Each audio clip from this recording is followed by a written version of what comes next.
start, I'm demonstrating the remainder theorem. And the remainder theorem is essentially saying that evaluating a function at a certain value gives you a number. You know that from Algebra 1. But it turns out, if I were to synthetically divide by that number into there, like I did here, the remainder there is the same as the value. So essentially, you now have two ways to evaluate a function. So if I give you a filthy expression like this, if you want, and I'm not kidding, every year somebody tries. I even make it even worse by like giving you like this much space on your paper.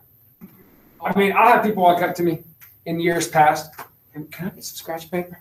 And I'm like, sure.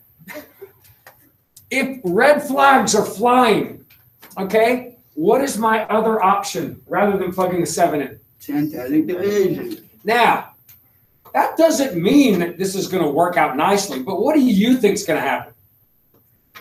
I bet that I've engineered the problem so that at least if you copy it down correctly, which I hope I did, if you copy it down correctly and do the synthetic division, you'll see that the math really works out nicely.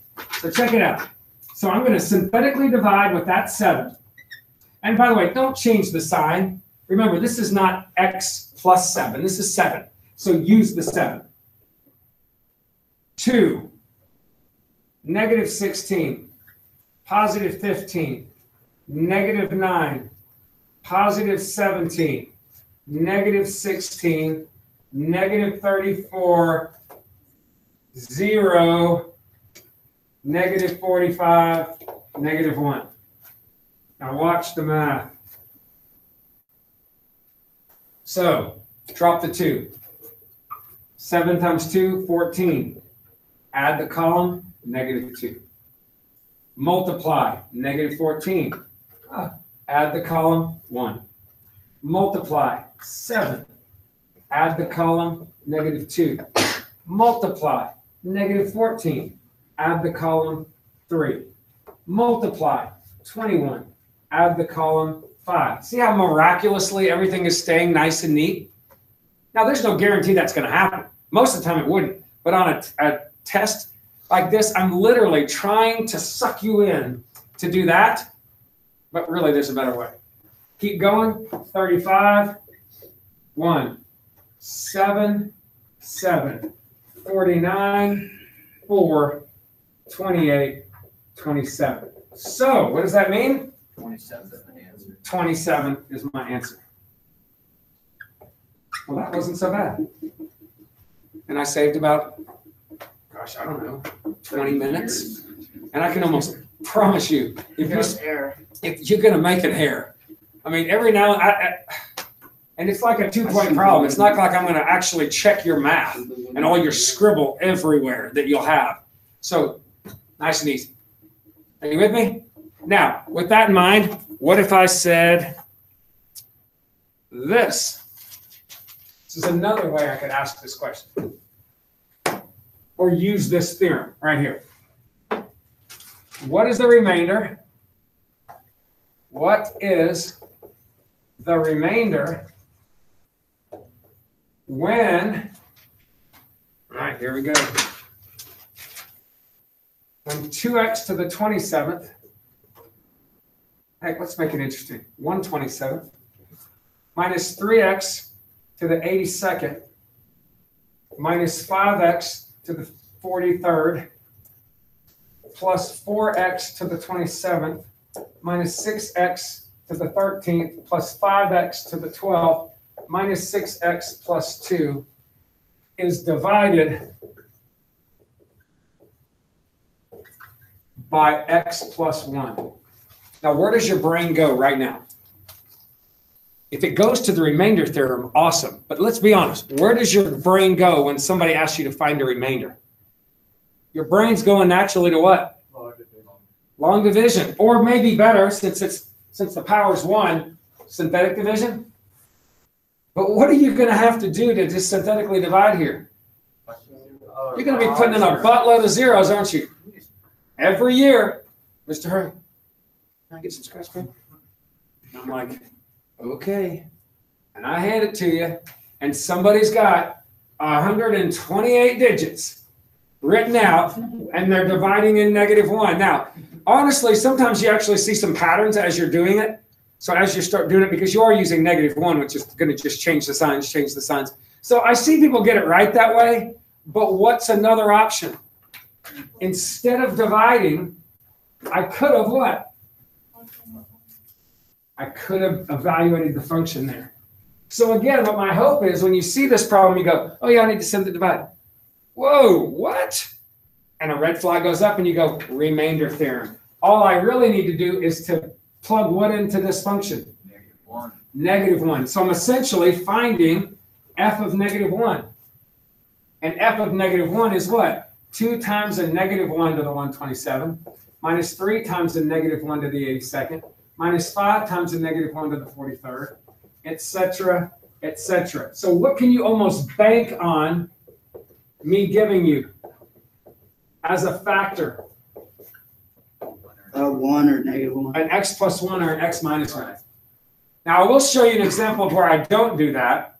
And those of you who know your power rules, your powers quiz stuff, will be clued into this, but I'll give you an example in a second. Plus 2. And by the way, I don't know that I would have written all this out. What's really happening when you're plugging a -1 in? So sometimes the sign gets changed, right? When it's odd, but when it's even, it doesn't. So what I would probably do is say, I would probably just say f of -1 is, all right, if I plug a -1 in there, it's going to change my sign. If I plug a negative, and that would keep me from having to write all this. If I plug a -1 in there to an even power, nothing changes. -1 in there, change the sign. -1 in there, change the sign. -1 in there, change it. -1 in there, don't change it. -1 in there, change it. And then it's just 2. I would probably just write this out like this and then just start simplifying. That's a 2, 7, 13, 15. So I got to answer the question. F of -1 was 15, but what was the question? What's the remainder? Did I do the math right? Okay, so I would say the remainder is 15. So make sure that you circle that and make sure you say that's the remainder. Y'all tracking with me? Now there is an example where that might not be true. I wonder if I have one down here. Where it might be a number a little bit bigger. I'll make one up here. Like same thing, what's the remainder when? And what if I gave you this? So I'm going to divide by, when that is divided by an x minus 2 factor. Okay, so let's just say this was my function.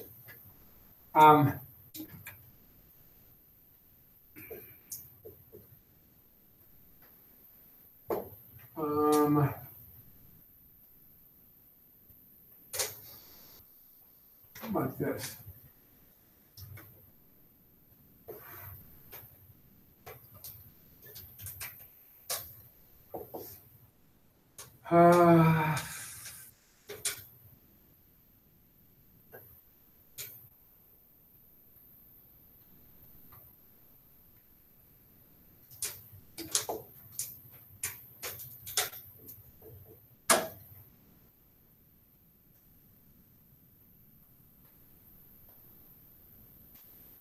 Second.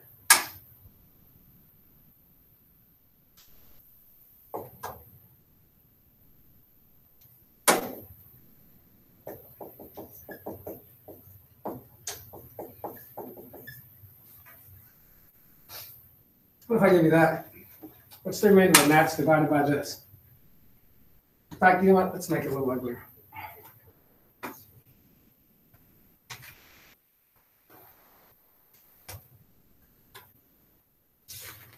Do you see it? Now, I know I can find a remainder by doing synthetic division, right? But I really don't want to do synthetic division because that's 125 spots. So that's certainly a red flag, right?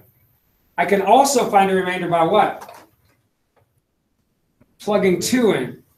Now, the thing that kind of alerts me to the fact that maybe this is a good idea is I recognize 32, 128, 512 as what?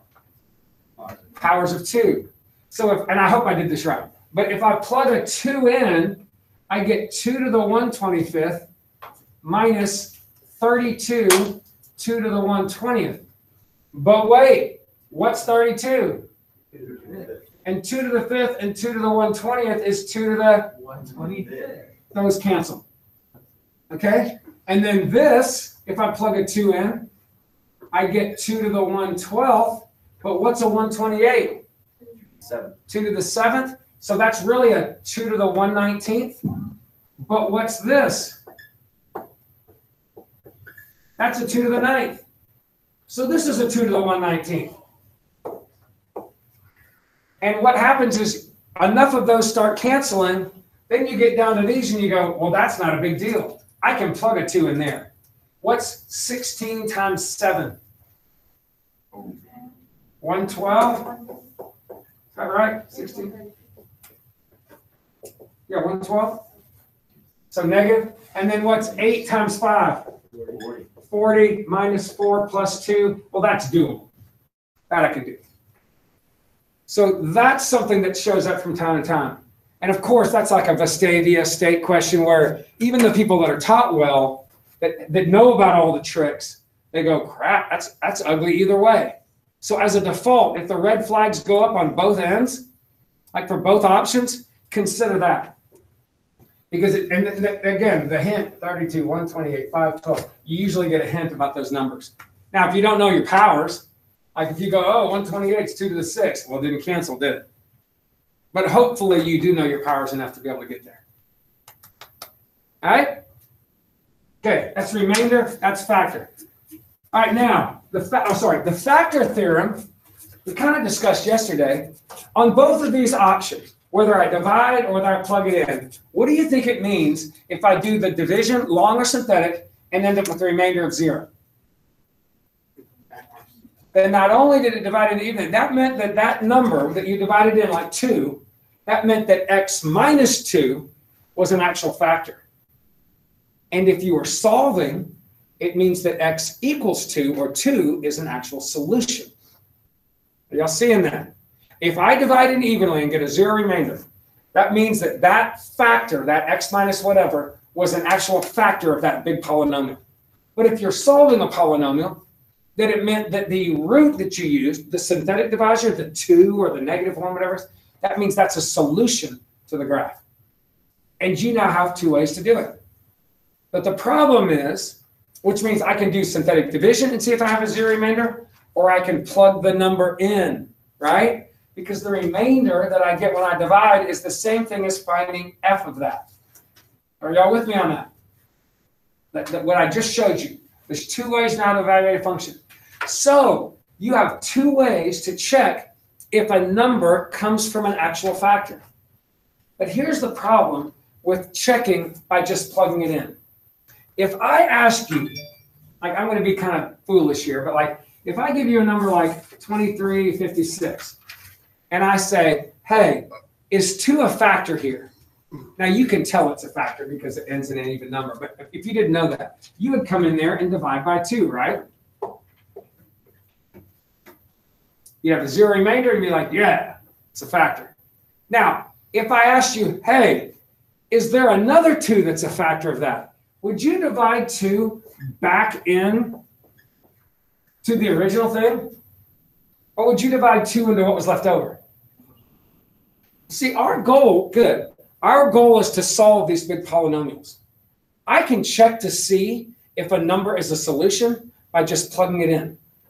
Because if I plug 2 in and I get 0, I know it's a root based on my remainder theorem.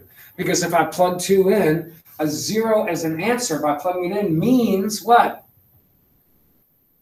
If I get an f, it means it was the remainder was 0. That means, which would mean it was a factor.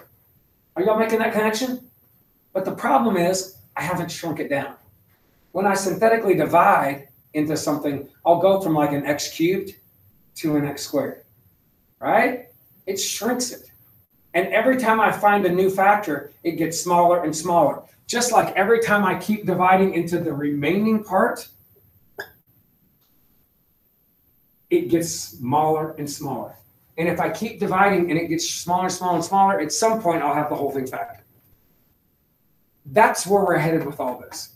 But I want to use this knowledge that I have in other ways as well, just to mess with you a little bit, honestly. So here's an example of where we're headed. What if I gave you, or what we're going to be doing over the next few days? And really, this is it. The only big difference today from future days is I'm going to tell you what one of the roots is to give you an assist. In future days, you're going to have to use your knowledge and some of these other things that I'll throw at you to actually find them on your own. I'm not going to give you one of them or any of them. You're going to have to know. So what if I gave you this and I told you to solve? All right, so you got x cubed minus 4x squared plus x plus 6. Does anybody right now know how to factor this? I do not. I know how to factor quadratics.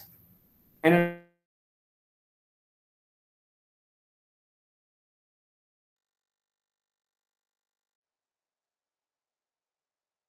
one that I had where you grouped 3 in a row and left one by itself, I need 3 of the 4 to be perfect squares for that to happen. That didn't happen either. So I'm stuck. I can't factor this based on what you know right now. But what if I gave you one of the roots? By the way, do you know how many roots this has? 3. How do you know that? Okay, but still, how do you know that though? How do you get an x cubed? By multiplying an x times an x times an x, right? So I know that this result came from me having 3 factors, and these 3 factors have 3 solutions. Now, what if I told you one of them? What if I said, hey, x equals 3 is a solution? I'm giving you one of the 3, which meant that x minus 3 would have been one of the factors, right? So how do I get this x minus 3 out of there? How do I get it out so that I have this left? Divide. Now, do you see why it's a mistake to just plug 3 in? If I plug 3 in, what am I going to get if it is a solution? 0. But it's not going to shrink my polynomial down, is it? I mean, plug it in. 27 plus 3 is 30, plus 6 is 36. Plug a 3 in there, and I get negative 4 times 9 is a negative 36. I'm going to get a 0. I know that because it's a root. It's a solution. But I need to shrink this thing down. So what I'm going to do is take that 3, synthetically divide in there, and shrink it down. And what do I already know I'm going to get as a remainder if I know it's a root? A 0, which begs the question, what happens on your test? If I go, hey, this is a root, and you plug it in, and you don't get a 0 remainder. Have you just discovered the first possible situation where a root had a non-zero remainder? Possibly no. No. What's more likely? You messed up. You made a careless error. They're super easy to make. You might have copied the problem down wrong. I mean, anything could have happened. So go back and check your math. But let's check the math. So 3 is the solution. I probably wouldn't even say x equals 3. Let's just say 3 is a solution. So I'm going to divide 3 in. Now, if I told you this, what if I said x minus 3 is a root? I mean, is a factor. What would you do there? Change it to 3, right? So I'm going to divide 3 into 1, negative 4, 1, 6. I'm going to do my synthetic division. 1, 3, negative 1, negative 3, negative 2, negative 6, 0, like I thought. What's it leave me with? What is that? Constant? X squared minus x. X squared. Oh, a nice quadratic equal to 0. Money. Now I know I can solve this. Now, on a lot of the problems you're going to see on your homework, or even this one right here, I'm going to be able to factor it. Do not expect to factor on your test. I can almost promise you that I'm going to make you use the quadratic formula at the end. But if it did factor like this one does, 2, negative 1, you have all of your solutions. So your solutions to this ended up being negative 1, positive 2, and positive 3. And that's probably the best way to write a solution set is with the brackets.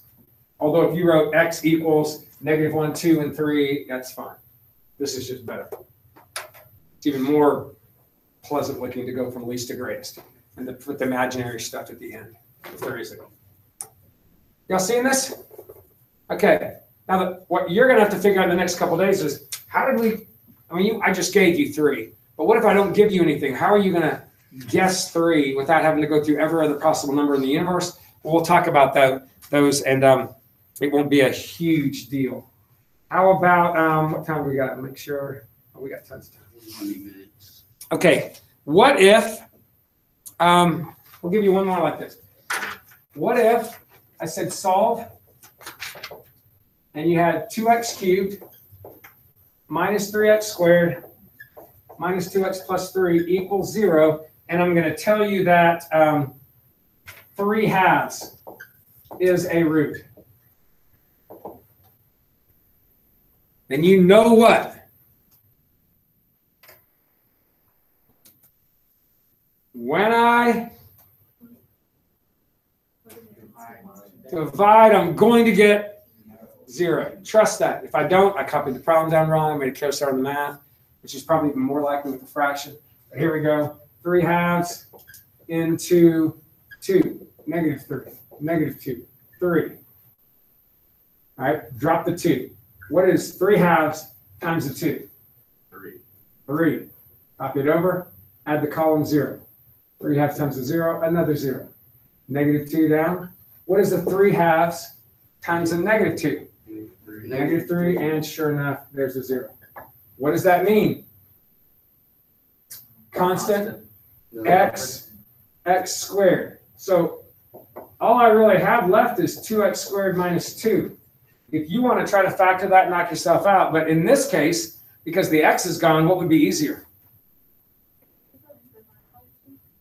Sorry?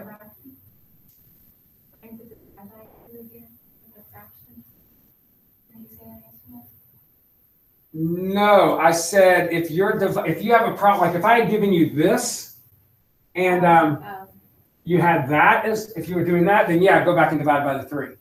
But I just told you that was an actual root. It's a little different with equations, because with equations I can always divide both sides by 3, right? So think of it that way. If I divided both sides by 3, your 3's gone. So right there, what can I do just to solve this? Add 2.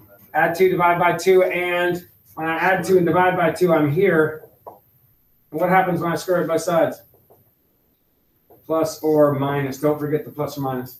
So -1, +1, 3/2, or plus or minus 1, 3/2. All right, I think you probably got that. But again, our goal at the end is to find all the roots with, not the end of today, but by the end of this week, to find all the roots without having to be given anything. Okay, another thing that's going to help you, but everybody seems to memorize it or learn this incorrectly, is this. What happens, or what do you think happens, if in the process of solving 2 plus 3i is a root? If 2 plus 3i is a root, what have you kind of learned as you've been using the quadratic formula? When you're using the quadratic formula and you're solving, and you're plugging junk in, like let's just say you plug this in, and you got -5 plus or minus the square root, and then maybe you got something like 25, and you ended up with 4 times 9 times 2, and you had all of that over 2 times 9. What happens as you're simplifying? -5 plus or minus, what's 25 minus 72? And -47 under the radical, right? So at the end of the day, that negative had to be a what? I. So your I values, when they show up, they always come as a plus something. And by the way, I would need to rewrite that in A plus BI form. But they all come in something plus something I and what? Something minus something I. Now, that always happens, even if there isn't an I, even if it's with square roots. That always happens if the numbers in your polynomial are real. So if the numbers in your polynomial are real, and you go to solve, and you get this, what else is a root?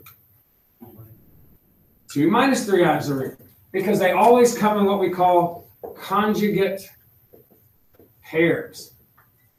And you see that, right? So even when there isn't an I, they're going to come in conjugate pairs. But people memorize this wrong. They get in their head and they go, oh, imaginary numbers always come in conjugate pairs. There's an if to that. If what?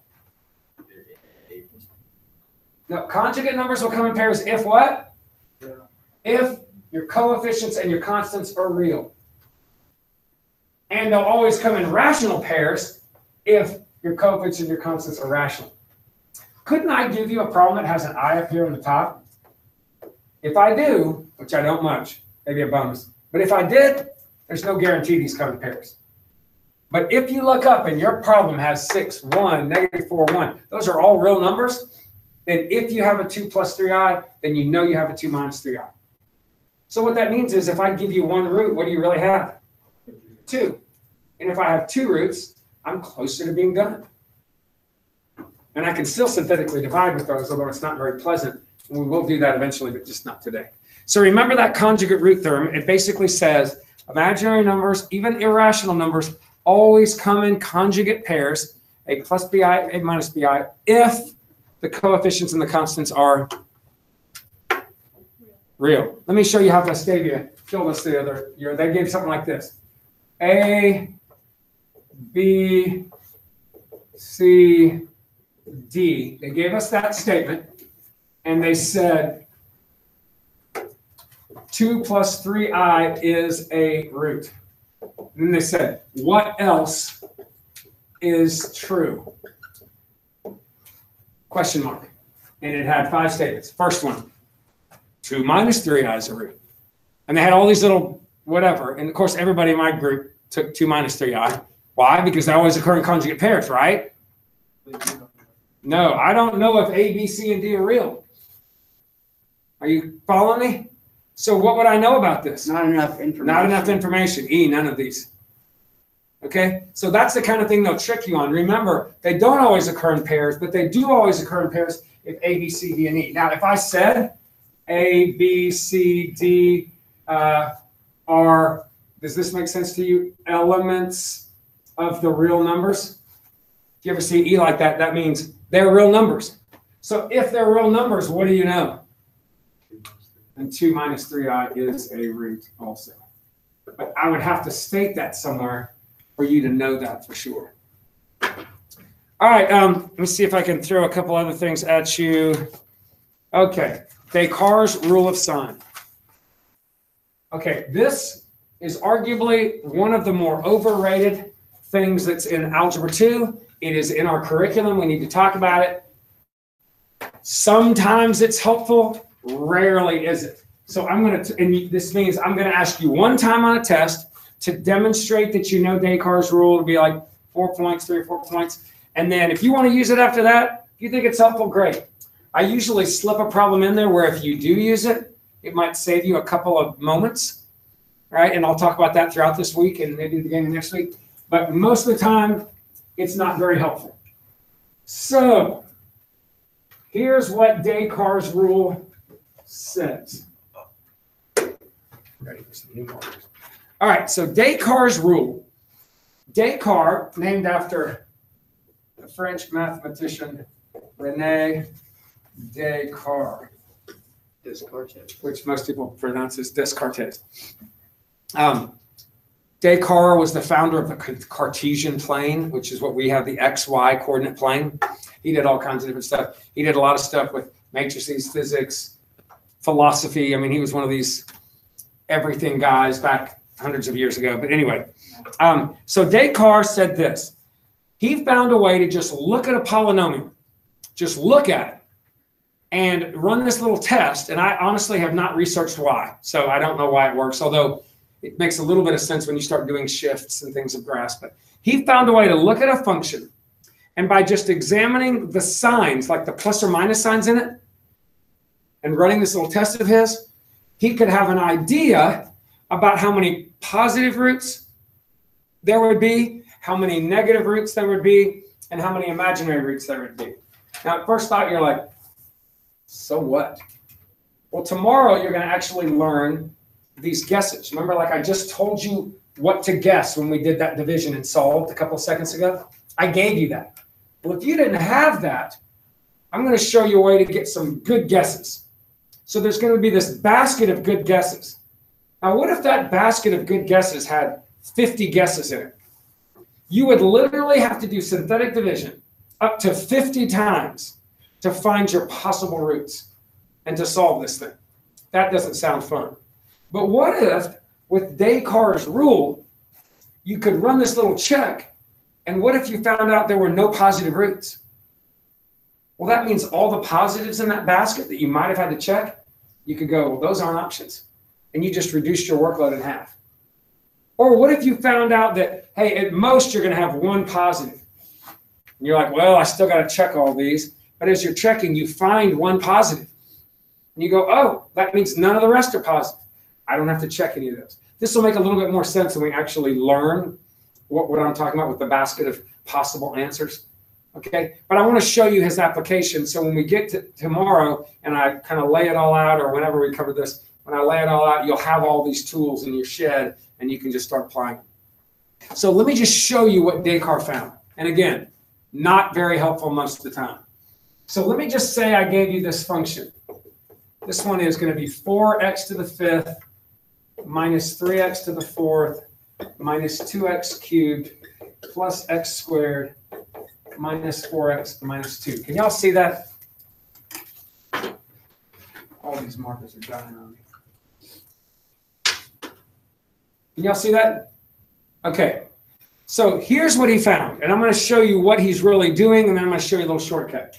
He said, this is what I want you to do first. I want you to look at f of x and count up how many times the signs of the terms change from either plus to minus or minus to plus. If you go plus to plus, don't count it. Minus to minus, don't count it. So this is a positive term. So let's count the changes. 1, that is not a change. 2, that is also a change. 3, that is not a change. So there were 3 sign changes, right? Looking at the f of x function and counting those sign changes tells you how many, at most, positive roots you're going to have. Now, there's only 5 roots in this thing, which means at most I'm going to have 3 positives. Are you with me? So the number of possible positive roots, and from here on out, I'm just going to put a plus sign. The most it can be is 1, 2, 3. Are you with me? Now, I'm going to do something to that number in a second, but not right now. Then, to determine how many possible negative roots you have, he said what you're going to have to do is you're going to have to find f of negative x. Find it, and then count the same thing. Now, how do I find f of negative x? I would have to plug a negative x in for x, wouldn't I? Can we do that without writing it out? Kind of like we simplify a little bit? To do this, what happens if I plug a negative x and I raise it to the 5th? You're going to have a negative left over, aren't you? And that's going to change the sign to a negative 4x to the 5th. What if I plug a negative x in there and raise it to the 4th? It's going to stay the same. Negative x in there, change it. Negative x there, stays the same. Negative x there, change it. And then negative 2 doesn't have an x, so just bring it down. Now, I don't write all that out. You know what I write out? Negative, negative, positive, positive, positive, negative. I just write the signs out. So if you don't want to write out the whole function, that's fine. But now, run the same test again. So, what's the test tell me? No change here to here. 1 change here. No change, 1 change. So that tells me that the number of possible negative roots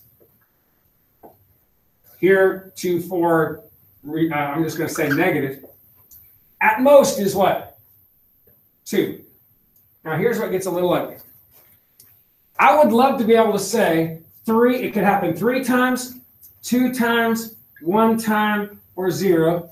And I would love to be able to say this could happen twice, once, or 0. But that's not the way it works out, because imaginary numbers are also in play. And what do you know about imaginary numbers if all of these numbers in the problem are real. They come in pairs. So what that means is, if there is a 1 imaginary, there's 2. Well, that means 3 to 2 isn't an option. If there's 1 imaginary, there's really 2 imaginaries, and I would drop to 1. 3 or 1 is an option. And 1 and 0 is not an option, because if I take away 1 positive, it would have to go to -1. It always drops by 2s because these occur in pairs. So that's not an option. And if 2 is an option for negatives, I can't just lose 1 negative. I would lose 2. So 2 and 0 is the option. Now, how do you write out? So whatever number you get, just decrease it by 2 and write down the other options. If I counted 7, write 7, 5, 3, 1. If I write 8, write 8, 6, 4, 2, 0. Just decrease it by 2s until you run out either at 1 or at 0. Now, how do I show every possible scenario? This is what your book does. Well, you could have, I'm going to write these as positives, negatives, imaginaries. They write this. They go, well, you could have 3 positives with 2 negatives, 3 positives with 0 negatives.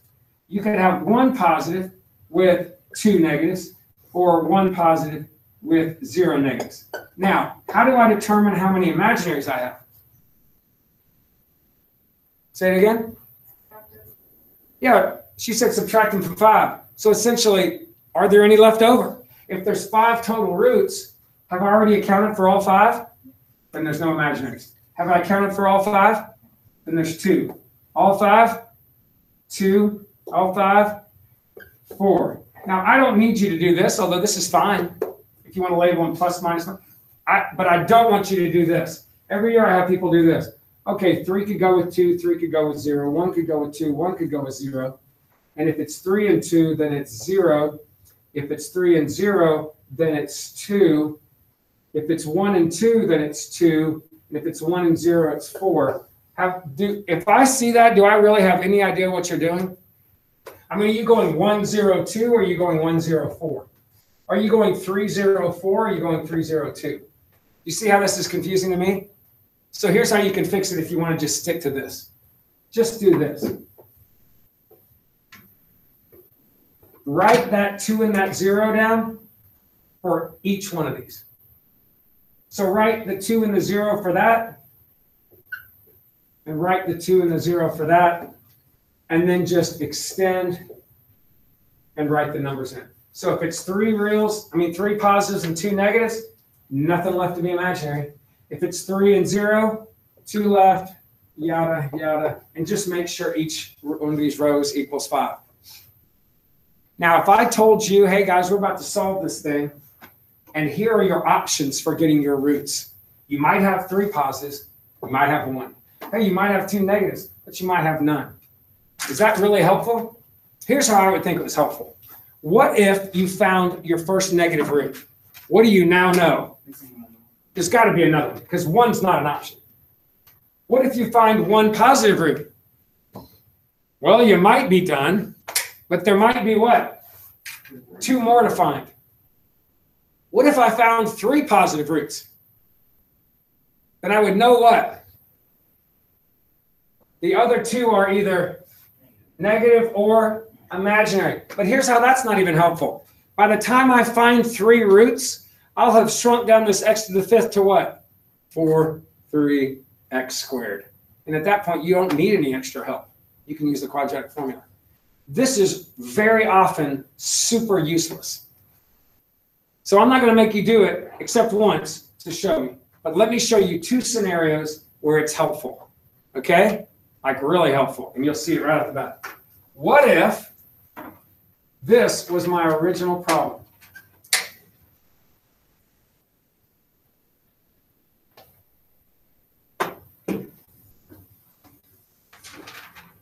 What if I gave you that and asked you, hey, what does Descartes' rule say about this? How many possible positives do you have? No sign changes. plus, plus, plus, plus, plus, plus, plus. Huge help. So now when I figure out all these possible roots that might, because remember there's an infinite number of numbers to check, to divide. There's going to be a way to reduce that down to some workable number like 16 or 20 or 4. But at this point, I'm like, I'm not checking any of the positives. Done with those. There's no way it can work. You follow me? That's when it's helpful. What about this?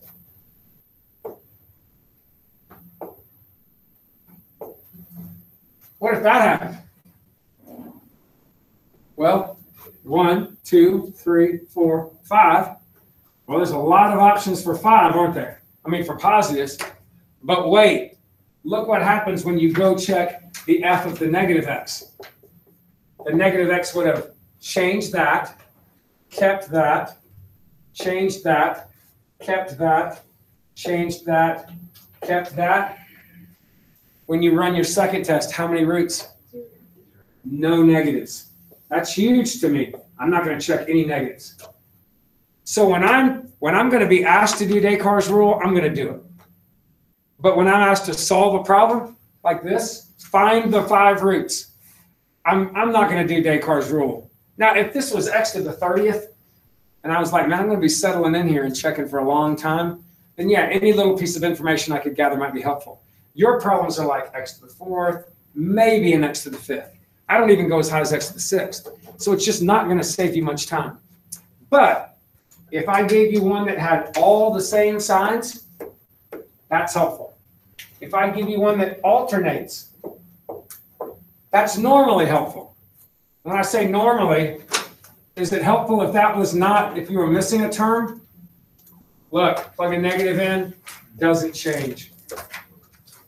Doesn't change. Right? I'm sorry. Yeah, it doesn't change. That would not be, might be a little helpful, but not as helpful. So all the same, alternating, that's when I think Descartes' rule is helpful. I'm looking through everything else we have. I think we've kind of done most things. I'm out of time. If there's something on your homework that you run into that's troublesome, no worries, just ask me tomorrow, and we'll fill in the blanks and finish it up.